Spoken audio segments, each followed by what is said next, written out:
मंत्रिमंडळ असेल, आमच्या बरोबर असलेले सगळे आमदार मंडळी असेल, आणि त्यांनी मला उपाध्यक्ष केलं.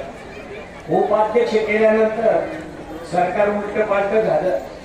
मला वाटायला लागलं आपल्याला आता 20 तारीखचा 104चा रूम साफसूफ करून ठेवावं लागेल, कारण सरकार गेलंय.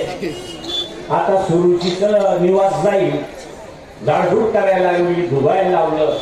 पण हे सगळे होते त्यांनी आदिवासी चुकला असेल, बरोबर असेल, पण तो आदिवासी आहे त्याला तिथंच त्या जागेवर ठेवलं.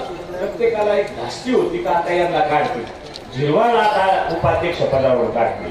पण योगायोगानं उपाध्यक्ष ठेवलंच ठेवलं, पण अध्यक्ष सुद्धा 1.5 वर्ष ठेवलं. ही आदिवासींना सांभाळण्याची, आदिवासी माझा आहे अशी म्हणण्याची जी काही ताकद आहे, जी भावना आहे, ती ह्या आदरणीय साहेबांमध्ये, दादांमध्ये, फडणवीस साहेबांमध्ये, महायुतीच्या सरकारमध्ये किंवा तिथल्या प्रमुखांमध्ये असल्यामुळे मला त्या ठिकाणी खूप चांगली काम करण्याची संधी मिळाली. आणि काम करत असताना समाजासाठी केल्याचं राज्यभरातून सांगितलं जातं, राज्यभरातून सांगितलं जातं. पण विरोधक काय म्हणतात, नौटंकी केली म्हणे मोरमारे साहेब, नौटंकी केली त्यांनी. या केसा भरतीसाठी, या प्रमोशनसाठी, या आधी संख्ये पदांसाठी, या प्रमोशनसाठी, प्रमोशन कधीपासून थांबलं होतं, 19 सालापासून. ह्याच्यात बरेचसे आपण सुज्ञ सुशिक्षिता, 19 पासून प्रमोशन थांबलं होतं, 14 सालापासून भरत्या थांबल्या होत्या. केसा हा नंतर विषय आहे, पण 14 पासून पूर्ण भरत्या बंद होत्या. म्हणून मी सरकार माझं होतं, सरकार आपलं होतं, म्हणून त्यांना सांगितलं मी 3 प्लॅन करतोय. ए प्लॅन, बी प्लॅन त्या ठिकाणी आहे, त्यांना बरं कुठं, चांगलं कुठं होईल याची निवड करण्याची खात्री झालेली आहे. त्यांना निवड करणं समजतं.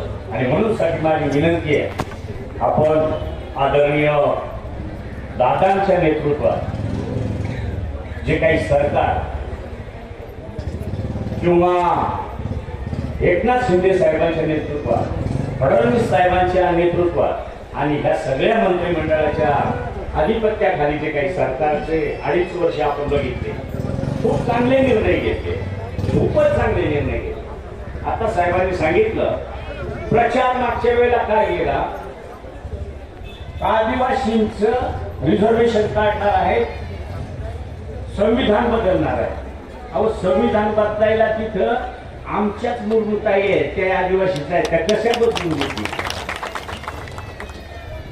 पण ते आपल्याला तेवढं उमजून देत नाही, सारखं हॅमरिंग करतात, 400 पार 400 पार. आणि त्याच्यातच आपल्याला थोडंसं फसवलं गेलं, ते वावटळ उठलं, आपणही त्याला भारावून गेलो, आपणही त्याला आहारी गेलो. आणि नंतर आपल्याला तो पस्तावा या ठिकाणी यायला लागलाय. आणि म्हणून साठी मी आपल्याला विनंती करेन, गावागावांमध्ये गटगट आहे,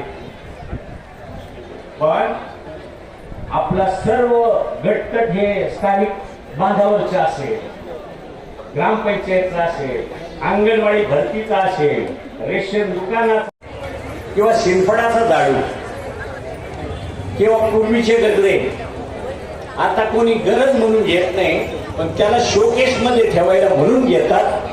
त्याच्यासाठी आपण आपली जी कला, जुन्या लोकांची कला आहे, ती एका क्लस्टर मध्ये आणून एक त्या ठिकाणी हात तयार करून आपण त्या एका जागेवर विक्री करू शकतो का, अशा पद्धतीचा प्लॅन भविष्यात करावा लागेल. भरपूर काही करण्यासारखं आहे. आदिवासी सांस्कृतिक भवन, आदिवासी मुलांसाठी वाचनालय, आदिवासी मुलांसाठी अकॅडमी, अशा खूप साऱ्या कल्पनांच्या कल्पना नाहीत. वळसे पाटील साहेबांना पाठवा, मी त्यांच्या मागे लागून आपल्यासाठी ज्या ज्या माझ्या कल्पना आहेत त्या पूर्ण करून घेण्यासाठी. आणि कदाचित त्यांना पाठवलं तर मी आलो की जास्त मतं जर त्यांना दिली तर माझाही कुठेतरी नंबर लावतील ना, ते 100% लावतील. आणि नाही लावलं तर मी तुम्हाला घेऊन जाईल. चला बाबा, सांगा तुम्ही वळसे पाटील साहेबांना का मला कुठं तरी घ्या. आता कुठं तरी घ्या म्हणजे मला इथवर त्यांनी नेलंय. का बरेच लोक म्हणतात साहेब तुम्हाला आम्ही निवडून देऊ.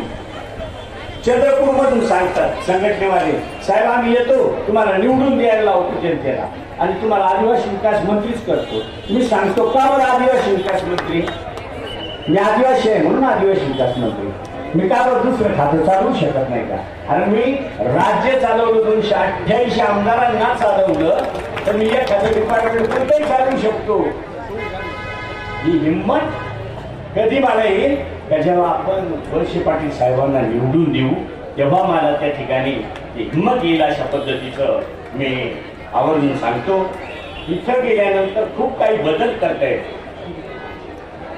जेव्हापासून